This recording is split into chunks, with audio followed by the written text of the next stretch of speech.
the smoke grenade may be one of the most underused star cards in the game. The smoke grenade doesn't just block the view, but it removes all lock-ons from homing shots, turrets and droids, making it a very good defense if you're pushed back by a lot of lock-on weapons and power-ups. If you place them very well, you can actually block the rebels from firing lock-on weapons like the ion torpedo on the AT-ATs. Both the AT-AT and the AT-STs have weak spots, which should be used as much as possible. The belly of the AT-AT that looks a little bit like a tube is the weak spot, and if you hit it you will do double damage, so it's important to make use of it. If you're shooting at the AT-AT from the front, you can still hit the weak spot by aiming at this specific spot. The AT-ST has a weak spot in the back, where you also do double damage, meaning that if you hit a smart rocket on there, you can practically kill it in one shot. But that is easier said than done. Keep that in mind though, as it can be the difference between life and death. On the other side of the AT-ST, there's one tip I can give you, which is that you can instantly exit the vehicle at any time. I often see people getting killed in the AT-ST when they have just a few % HP left, and if they knew that they could exit, they probably should have done so, as it means that you won't die and have to respawn all the way in the back. I usually stay in the AT-ST until I have about 20% health left and hear a lock-on, at which point I will exit immediately. You might have seen the lightsaber clash occur a few times between Luke and Vader. The way that this is activated is actually if both heroes perform the heavy attack at the same time.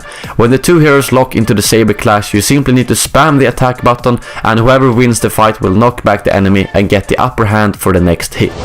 The ion grenade is another very powerful tool against vehicles. It kills most turrets in one shot and does a lot of damage to AT-STs. It's triggered based on proximity, meaning that if you just get your ion grenade fairly close to the AT-ST, it will trigger and do a lot of damage.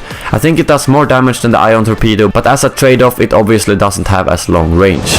Most of you probably know that if you press the reload button when your weapon is overheated and the indicator is within the yellow area, it will instantly flush your overheat so that you can shoot again. However, when you do this, the yellow area becomes smaller, and for each successful cooling flush without dying, it will become even smaller. This means that you shouldn't always use the cooldown flash.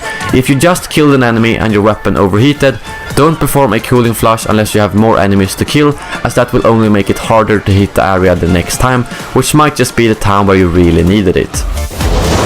If you have a power-up and want to replace it with a new power-up, hero pickup or vehicle, you don't need to throw the old one away, but you can simply hold E on PC, Square on PS4 or X on Xbox One to replace your old one without having to put it down. If you're using a charged up weapon such as the bowcaster or pulse cannon, you can actually cancel the charge up without using the shot by switching back to your main weapon. This means that you won't have to waste those shots if your enemy dives down behind cover or something like that. If you're having problems with the homing shot, the easiest way to dodge them is simply to quickly run sideways and jump when the homing shot is almost at you, and you'll be almost guaranteed to survive.